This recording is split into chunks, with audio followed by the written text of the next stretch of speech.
Welcome to Nazarene, Israel. My name is Norman Willis, and I'm the apostle for the restoration of the original first century faith. And in this part 15 of Revelation Simplified, we want to talk about the Harpazo, or it's otherwise called the rapture. And there's a lot of things which are taught, or we could say mistaught, about the rapture, or the Harpazo. And that's because there's a number of passages we're going to take a look at that seemingly conflict or contradict each other. So what we'd like to do in this presentation is to go through and make a systematic presentation in the first half. And then in the second half, we're going to talk about a lot of questions that come up. So give us an opportunity here, regardless of what it is you've been taught or haven't been taught about the rapture, just sit back for a little bit and let me explain how we view the rapture and how we understand the Harpazo to take place. And then let us go through the specific questions. It may cover the questions that you have. And if we miss one, then please feel free to leave us a comment in the comment section below. But if we take a look at the simplified version of the Revelation timeline, we are in the book of Revelation chapter 19. Now this comes after the seven trumpets, after the seven cups or bowls of wrath are poured out, and then it comes fairly quickly, fairly soon thereafter, comes the Battle of Armageddon. And we saw in the last slide set in part 14 that this is also the first war of Gog and Magog, as it's explained in Ezekiel chapter 39. This is also when Yeshua returns at Revelation 19 and verse 11. And the carnage and the destruction, the feasting of birds and beasts, that is Yahweh's idea of a wedding feast. So, but one of the things we know is that there will also be a rapture or a catching away at this moment in time when Yeshua returns. And we couldn't fit all that in the last slide set because there's too much information. There's almost too much information in this slide set. So we're not going to be able to cover all the information. But if you have more questions, you can also refer to the written chapter, and we cover some more information there from a slightly different angle. But one of the ways that we know that there will be a rapture is there's several verses which tell us very plainly. So, for example, 1 Thessalonians Chapter 4 and verse 17 says, "Then we who are alive," meaning we live through all the tribulation, "then we who are alive and remain shall be caught up together with them in the clouds to meet Yahweh," in this case Yeshua, "in the air. And thus we shall always be with Yahweh," or with Yeshua in this particular case. Now, there's a lot of things we're going to have to take a look. Give me an opportunity to present the presentation. There's a lot of things going on in that particular passage, and we're going to look at it again in just a little bit. But the word there for caught up or taken up is harpagisometha. I don't speak Greek, but we look it up in Strong's Hebrew Concordance, and we find it actually Strong's New Testament Concordance. We find that it's Strong's Greek or Strong's New Testament 726, and the word is harpazo, and it's a derivative of New Testament 138, and it means to seize in various applications. So the King James Version translates it as to catch away or to catch up, to pluck or to pull up, or to take something by force. And again, what we're going to see is, well, one moment. So then we come to the root word at Strong's New Testament 138. I don't know if I'll pronounce it correctly, but romai, and it means to take for oneself or to prefer. And the King James translates it as to choose. Now, historically in other places in Greek, this word is used in a spiritual sense. And as we're going to see, to be taken away in a physical sense here can be very, very bad. What we're looking for is to be caught away or plucked up in a spiritual sense. And we'll see how the Apostle Shaul writes about this extensively, hoping to explain this to us. But people begin to have questions about this almost immediately. And one of the first questions that comes up is, what about Enoch? So we come to Genesis 5 and verse 24. Which tells us that Enoch walked with Elohim. So he walked with him, and then he was not, for Elohim took him. Now we come to take a look at the root word in Hebrew. The Hebrew word is Strong's Old Testament or Hebrew 3947. It's lakach, And that's a primitive root, and it means to take in a wide variety of applications. So in Hebrew, the word, for example, kaklecha, or is to take for yourself. So it can mean taking either physically or spiritually. But one of the things we're going to see is that the Greek usage of the term does translate to spiritually. So let's go now to Hebrews 11 and verse 5. And it tells us, we can consider this commentary on Genesis 5. But it says, by faith, Enoch was taken away. That word is not harpazo, it's a different word. But by faith, Enoch was taken away, so that he did not see death. And he was not found, because Elohim had taken him. For before he was taken, he had this testimony, that he pleased Elohim. So there's questions almost immediately. What does it mean that Enoch pleased Elohim? Did that mean he believed in the concept of a coming Mashiach and a coming redemption, a coming restoration?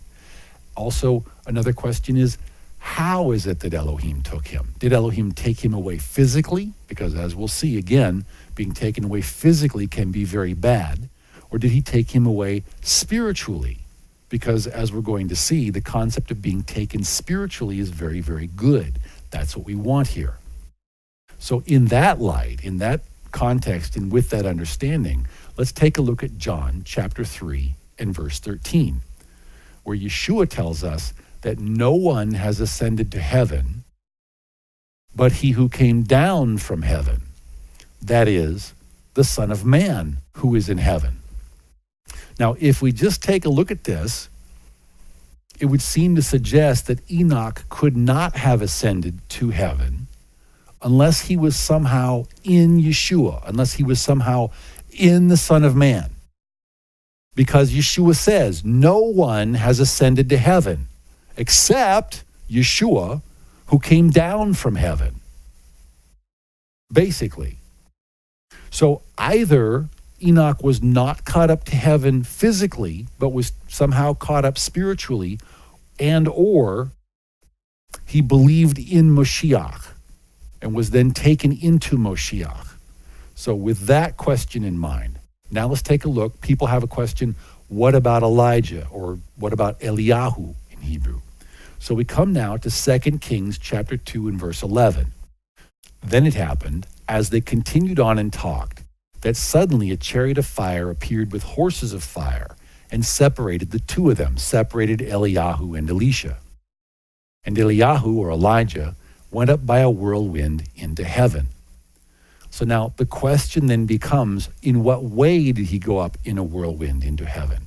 Was he caught up spiritually in a whirlwind into heaven, or was he caught up physically and spiritually in a whirlwind into heaven? Because it's an important distinction here. Now we come to chapter 2 and verse 16, and then they said to Elisha, look now, there are 50 strong men with your servants. Please let them go and search for your master, lest perhaps the Spirit of Yahweh has taken him up and cast him upon some mountain or into some valley.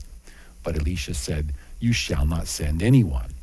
So based on this particular verse, this particular passage, some people say that Eliyahu must have been caught up into heaven, contrary to what Yeshua said, that no one has come down from heaven, or gone up to heaven, except he who has come down from heaven. We also know from 2 Chronicles chapter 21, verse 12, that after 7 years, a letter came from Eliyahu to King Jehoram, king of Judah. It says, and a letter came to him, meaning King Jehoram, from Eliyahu the prophet, saying, thus says Yahweh Elohim. So no matter how it was that Eliyahu, or Elijah the prophet, was caught up into heaven, we know that he didn't go permanently to heaven, or else how could he have written a letter to King Jehoram 7 years later? So with that in mind, with this mystery or complex question in mind, let's go now to a very similar sounding example in Acts chapter 8, starting in verse 39. And this is when the apostle Philip is caught away. It says, now when they came up out of the water, the Spirit of Yahweh caught Philip away. The word there is Harpazo, something like that, based on Harpazo. It says, so that the eunuch saw him no more, and he went on his way rejoicing. Again, it doesn't say how he was caught up, whether he was physically caught or spiritually caught up, but we do know that they parted ways. But we also know that Philip didn't go permanently up into the heavens physically, because verse 40 continues, it says, but Philip was found at Azotus, which is near Ashdod. It says, and passing through, he preached in all the cities till he came to Caesarea. So this is very interesting because people sometimes use the example of the Apostle Philip to justify a physical catching away. But we know that just like Eliyahu was found 7 years later, some days later, Philip was then found at Azotus or Ashdod. So what we see here really is a pattern that tends toward a spiritual catching away. And again, in the historical record, this is how the word harpazo is typically used, is to refer to perhaps we might call it a spiritual ecstatic state, sort of a spiritual catching away or a spiritual enrapturement, this kind of a thing. And a spiritual enrapturement, a spiritual ecstatic state, seems to be what the Apostle Shaul or Paul is referring to in places such as 2 Corinthians chapter 12 and verse 2, where he says, I know a man in Mashiach who 14 years ago, and whether in the body I do not know, or whether out of the body I don't know, Elohim knows, such a one was caught up to the third heaven. Now notice he's literally saying here, I don't know whether my body was caught up or whether I was caught up in the spirit, but he appears to be referring to a spiritual ecstatic state here. Now, just to explain briefly, it's a long explanation, but in sum, when they refer to the three heavens here, the first heaven basically would be the sky. The second heaven would be what we would consider to be physical outer space, that which was above the firmament of Genesis 1. And then the third heaven is sort of the spiritual dimension or the spiritual realm or the reign of the heavens, as it were. But so the Apostle Shaul continues to describe this catching up, this spiritual ecstatic state. And he says, verse 3, and I know such a man, whether in the body or out of the body, I don't know. Elohim knows. But how he was caught up, and the word there is herpagi, related to harpazo, how he was caught up into paradise and heard inexpressible words, which it is not lawful for a man to utter. So again, we don't know whether we're talking about a physical catching or a spiritual catching, but we're going to see that the physical catching away is not good. It's the spiritual catching away. That's what we're aiming for. That's what we want. So now, regardless of what you may have been taught, we'd like to present a theory to you. We've been working with this theory for quite some time now, and so far it seems to be holding. But the concept is that Yeshua harpazos out or spiritually raptures out or spiritually takes all those who sleep in him at the time of his comings. Now, what we're going to see here, and this is going to be brand new for many people, but the harpazo or rapture number 1 took place in the first century, and we'll talk about that. We're going to see the harpazo number 2 takes place at Armageddon, which takes place just prior to the beginning of the millennium. Then we're going to see harpazo number 3 when Yeshua returns again at the end of the millennium, at the second war of Gog and Magog. And then we're going to see a fourth harpazo, or a fourth spiritual catching away that takes place at the time of the earth's destruction. And as we're going to see, harpazo number 4 is special in that not only at that time is there a spiritual catching away, but there's also a physical catching away that is the only physical catching away that is not negative. It's not bad. This is the only time a physical catching away can be good. So if we map that out onto the simplified version of the timeline, harpazo number 1, you might say, is literally off this chart. It takes place back in the first century. Harpazo number 2 takes place at Yeshua's return at the Battle of Armageddon in Revelation 19 and verse 11. That's the second spiritual catching away. That's when Yeshua returns. We'll talk about that in a moment. He returns with the saints that were taken in the first century, and then he will take with him all those who sleep in him. those who sleep in the dust in him, he will take with him at that point. Then there's an ingathering we'll talk about. Hopefully we'll get to it in the next slide set, and a millennium, 1,000-year reign. And then there's Harpazo number 3, which takes place at the end of the millennium when Yeshua returns to help Israel achieve victory at the second war of Gog and Magog, Ezekiel 38. Then the earth continues a little while. We'll see that. That's the symbolism behind Shemini Atzeret, the Eighth Day Assembly. And then we have Harpazo number 4. And this is when the earth is destroyed at the brightness of Yeshua's coming. And then we all go to the white throne judgment. And we'll talk about each one of those in further portions or further slide sets. But now we want to back up. We want to come back to 1 Thessalonians Chapter 4, back up a few verses, and we're going to take 1 Thessalonians through slowly. So 1 Thessalonians 4, starting in verse 13, it says, "But I do not want you to be ignorant, brethren, concerning those who've fallen asleep or died, lest you sorrow as others who have no hope." He says, "For if we believe that Yeshua died and rose again, even so, Elohim," in this case meaning Yeshua, "will bring with him those who sleep in Yeshua." Now, this is a very important phrase, those who sleep in Yeshua. This is very much John 15 kind of a thing. Abide in me and I in you, for apart from me you can do nothing. And he who does not abide in the vine is cast out as a branch, and they're withered. And the branches then, the dead wood, so to speak, are caught and bundled up and cast into the fire. So very important understanding is that Yeshua is coming for those who spiritually abide in him. It would be a big takeaway message from this presentation, is to understand what it is that John 15 is truly saying. And we're going to talk about that more in future videos. But what we see here now so far is we have a basis of legal requirements. So in John 3 and verse 13, Yeshua tells us that no one has gone up to heaven, not Enoch, not Eliyahu, no one has gone up to heaven except he who has come down from heaven. So only Yeshua can take us into heaven. The question is, are we abiding in Yeshua? Are we abiding in the vine? And some might say, are we abiding in Mashiach? And that has different ramifications. We'll have to touch on that some other time. But the second legal requirement is that Yeshua, meaning Elohim, will bring with him those who sleep in him. So those who are sleeping in the vine, they will come with Yeshua. Those who are sleeping in Moshiach, they will come with Yeshua when he returns. It says, but the understanding is that if Yeshua will bring with him those who sleep in him, then before he can come with those who sleep in him, first he must take those.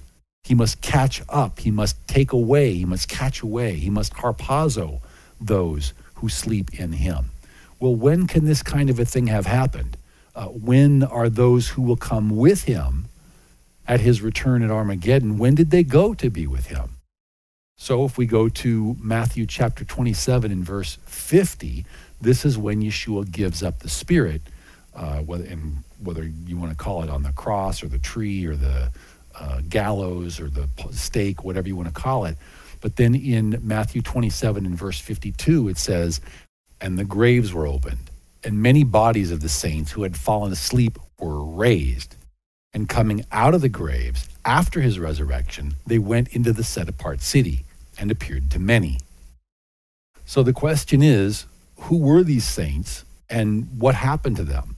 We never hear about them again, but the theory that we have is that Yeshua took the spirits of those who were raised with him when he then was ascended to heaven in Acts chapter 1 and verse 9, which says, "Now when he had spoken these things, while they watched, he was taken up, and a cloud received him out of their sight." Now notice, this would be, in context, this would be the very first harpazo. This would be the first spiritual catching away. That when Yeshua comes to earth, he takes the spirits of those who sleep in him, and then he takes them away to heaven. until the next time he returns, such as we've been speaking about Revelation 19 and verse 14, where they return with him, where it says, and the armies in heaven, clothed in fine linen, which we know is the righteous act of the saints, so we're talking about the saints here. It says, and the armies in heaven, clothed in fine linen, white and clean, followed him on white horses. And again, those who are coming with him are those who were taken with him at the time of the first century. So here's where we would see this harpazo number 2 taking place upon Yeshua's return at Revelation 19 and verse 11. And this is when in 19 and verse 14, the saints from harpazo number 1 are returning with him. And now he's picking up basically everyone who has fallen asleep in him since that point in time, since the first century. Then when he returns at harpazo number 3 at the end of the millennium, again, he will collect up the spirits, the spiritual bodies, if you will, because as we'll see, there's a physical body and a spiritual body. The physical body, we're not so worried about. The spiritual body, that's the one we're worried about.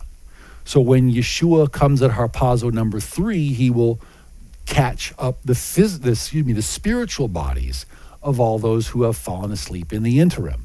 And then the earth will continue on a short while more, the spiritual meaning of Shemini Atzeret. And then when Yeshua comes at the final time, at earth's destruction, that's when harpazo number 4 will be. And that will be the only time when you'll have a physical catching away that's also a good thing because it leads to a spiritual catching away. And we're going to continue on now in 1 Thessalonians Chapter 4, where the Apostle Shaul speaks about this.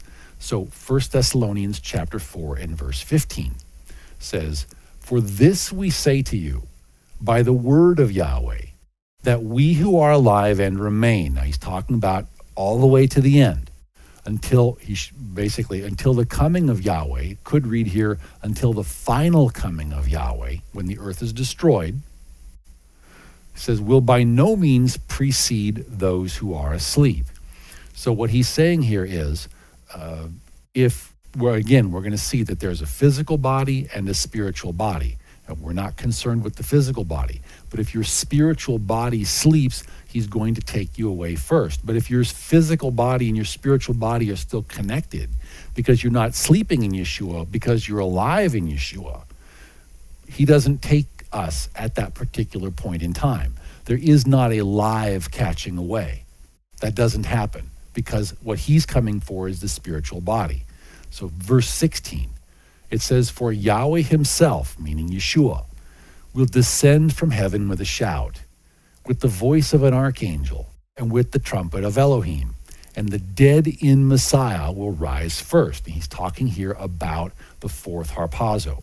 He's coming in first because the spiritual bodies that sleep in the dust, they're not attached to anything. So they're going to rise first. And then when the earth is destroyed, those who are alive will no longer be alive because the earth will be burned up. So then their spiritual bodies will be gathered unto Yeshua as well. So verse 17, he says, now notice the language here. Verse 17, he says, then we who are alive and remain shall be caught up together with them in the clouds to meet Yahweh, meaning Yeshua, in the air. And thus we shall always be with Yahweh, or meaning with Yeshua. And because why? Is because when the earth is burned up at the brightness of his coming, the physical bodies now die. But it doesn't matter. We can be transformed in the twinkling of an eye like that. And it's no big deal, because at that point, the spiritual body goes to be with Yeshua, and thus we are forever after with Yeshua. And that's what we want. Hallelujah. So we come now to some specific questions people have. They say, how does this verse fit? Or how does that verse fit? So we come to 1 Corinthians chapter 15, starting in verse 35. And Shaul goes into a long speech about helping us to understand that it's the spiritual and not the physical body that we're concerned with. So verse 35, he says, but someone will say, how are the dead raised up? And with what body do they come? And he says, foolish one, what you sow is not made alive unless it dies. He's saying we're not concerned with the physical body here. Let's get over the worries about our physical, because if we're truly dead to our flesh, we shouldn't have concerns over our physical bodies, but we should trust in him. So we go now to drop down to verse 42, 1 Corinthians 15 and verse 42. He's telling us, so also is the resurrection of the dead. He says the body is sown in corruption like a seed. It's raised in incorruption, a live thing. He said it's sown in dishonor. It's raised in glory. It is sown in weakness. It is raised in power. It is sown a natural body. It is raised a spiritual body. It says there is a natural body and there is a spiritual body. So while we are still alive in Yeshua, our spiritual body and our physical bodies coincide. We're together in him. But when we sleep in Yeshua, there's a separation, and our physical body then returns to the dust, and our spiritual body will sleep in the dust, waiting for the next harpazo, waiting for Yeshua to come and gather us unto himself like sheep. And some people say, well, this sounds very mysterious. How can we understand these things? So Proverbs 25 and verse 2 tells us, it's the glory of Elohim to conceal a matter, but the glory of kings is to search out a matter. So since we are attempting to be a nation of kings and priests, let's take a look at the hidden matter in Daniel chapter 12 and verse 1, which tells us that at that time Michael shall stand up, the great prince who stands watch over the sons of your people, and there shall be a time of trouble. And in context, he's referring to the time of Jacob's trouble. But not just Jacob's trouble, the second half of the tribulation, but he's speaking about the time of trouble in general, with the tribulation, the seven thunders, then the seven cups, and also Armageddon, because he continues, he says, because all these things run together. They all tend to run like Passover and the Feast of Unleavened Bread tend to run together. Or Sukkot, Tabernacles, and the Eighth Day Assembly run together. He says, and there shall be a time of trouble, such as never was since there was a nation, even to that time. And at that time your people shall be delivered, everyone who's found written in the book.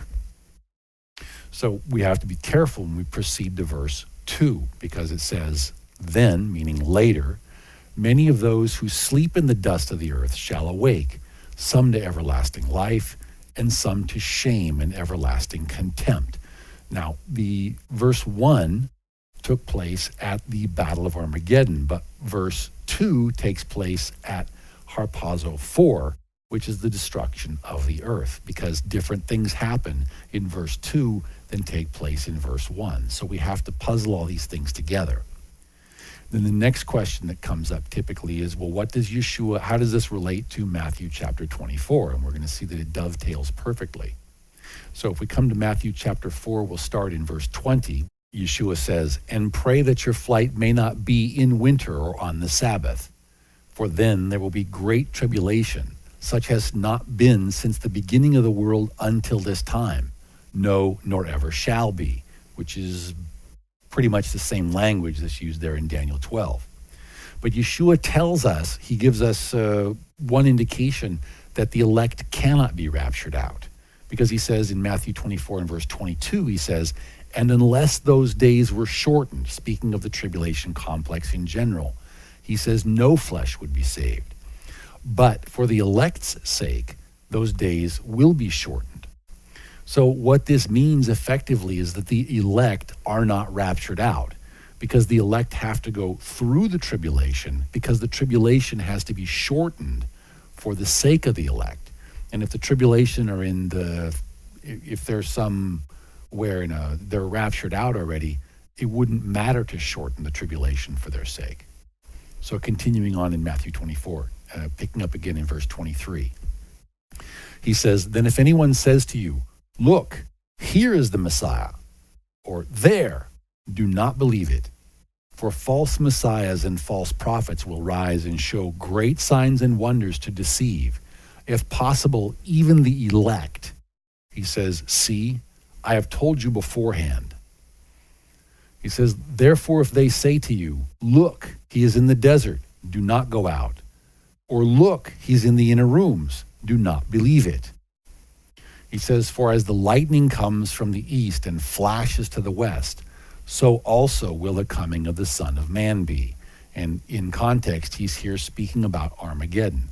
And we know as a confirmation about Armageddon, we come to verse 28, he says, for wherever the carcass is, there the eagles or the vultures will be gathered together. And we know in context, we saw in the last slide set, he's talking about the wedding feast, because the birds of the prey and of the heavens are coming, and that's where they're coming to feast, because he's cutting a covenant with them.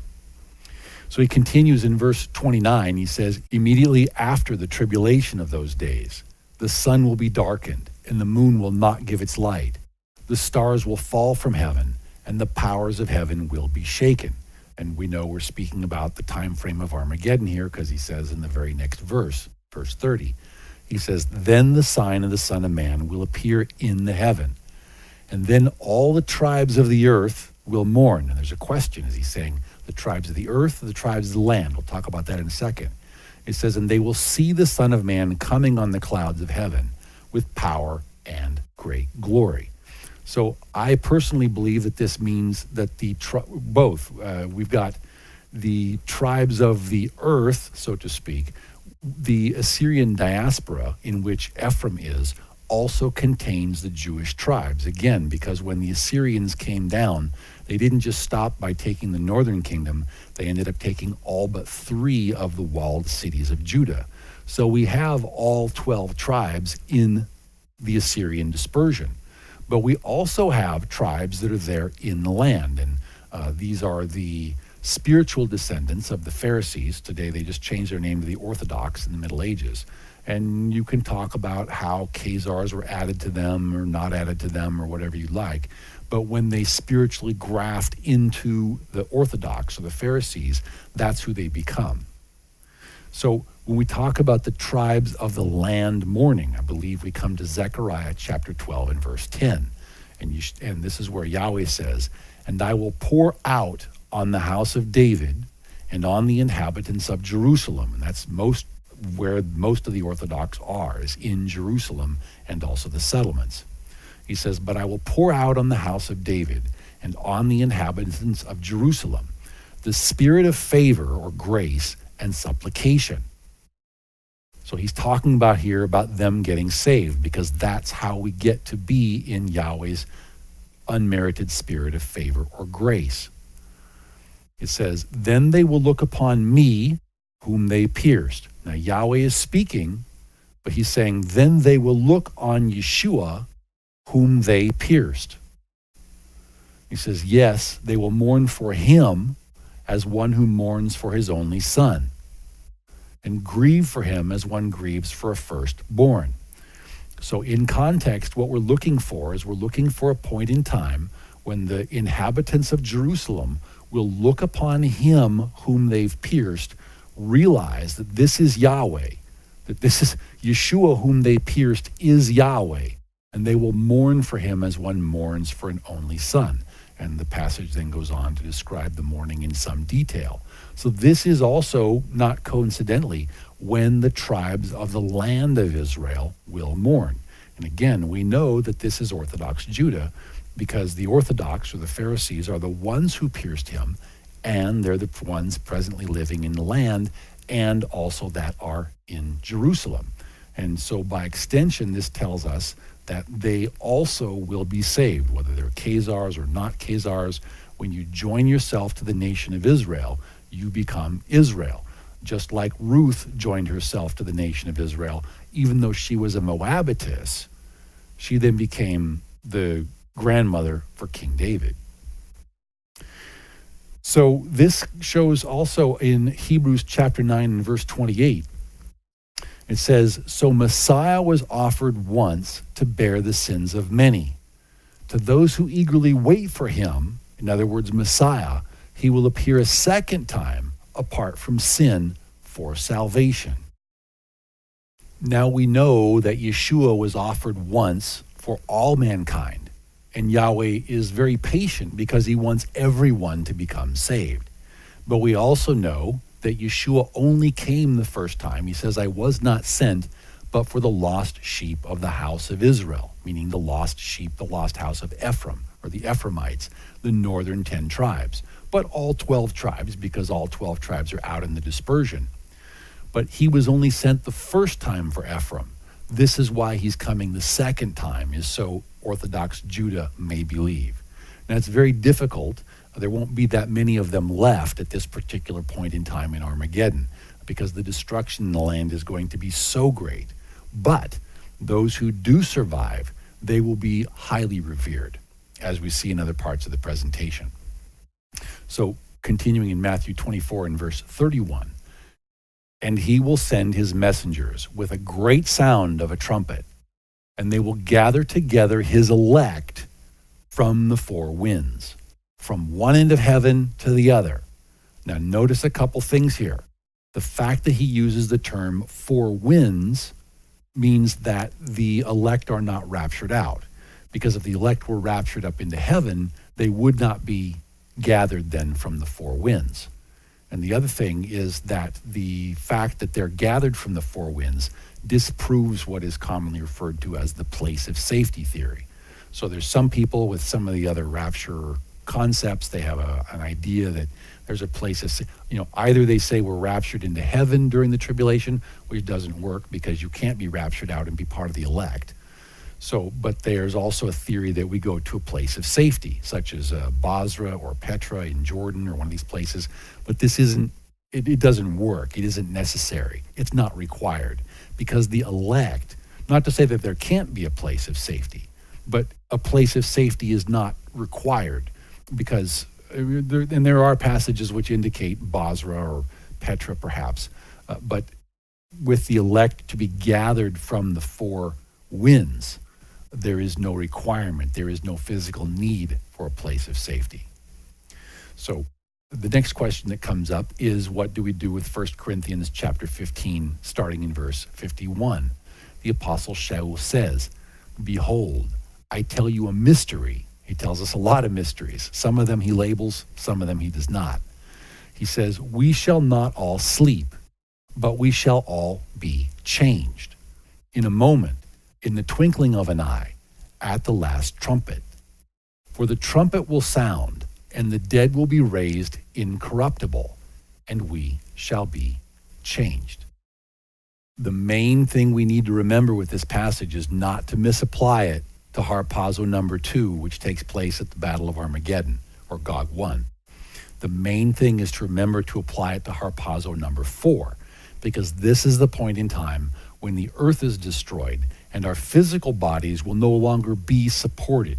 So rather than our physical bodies returning to dust, our physical bodies are going to be incinerated. They're going to be burned up at the brightness of his coming, which is why we shall all be changed in a moment, in the twinkling of an eye, is because that's how fast he will save us from that torment. So continuing to verse 54, he says, so when this corruptible, meaning this body of flesh, has put on incorruption, meaning there's a separation between the physical body and the spiritual body, and Yeshua's got us now. He's harpazoed us.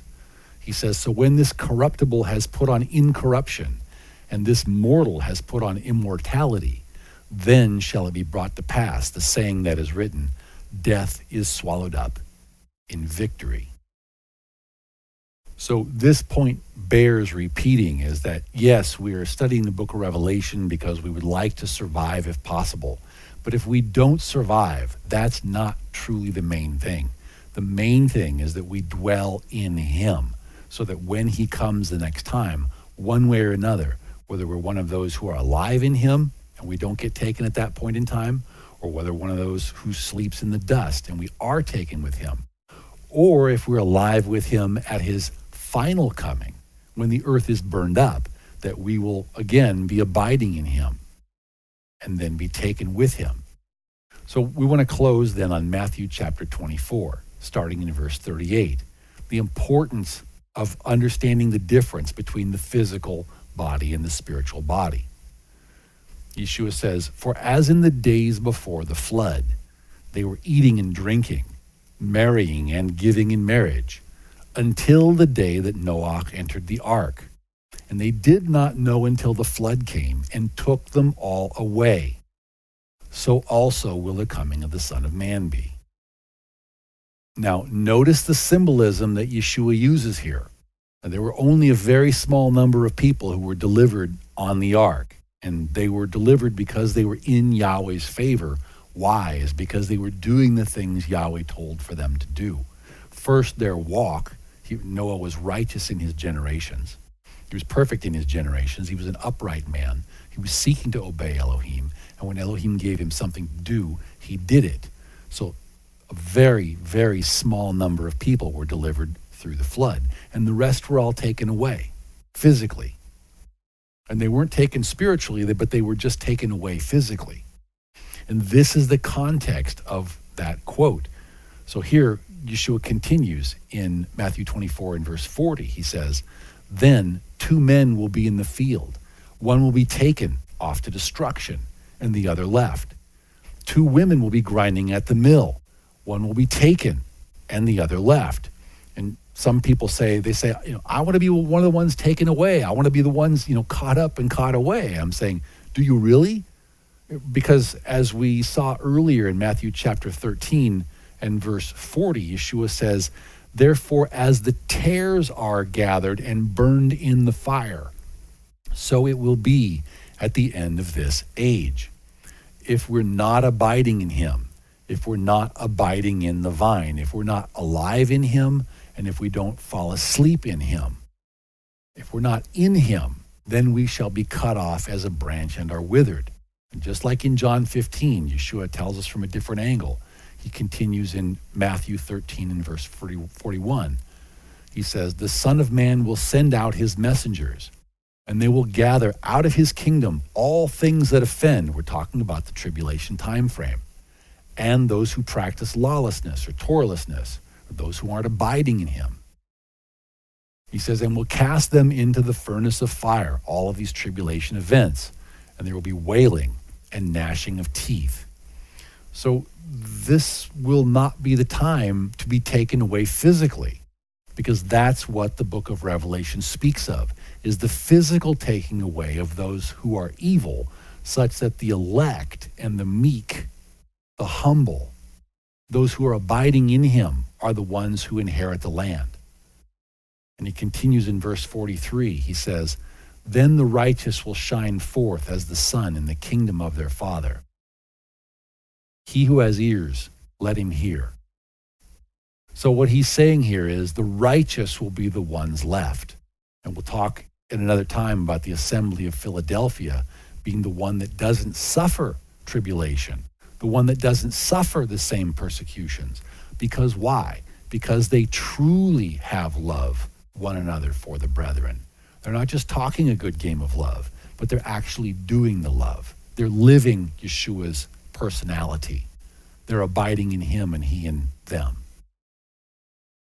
So in this segment of the video, we've spoken about Yeshua's coming at Armageddon and the Harpazo that takes place at that time. We'll also see another Harpazo take place at Gog 2, and then one when the earth is destroyed, just prior to the white throne judgment.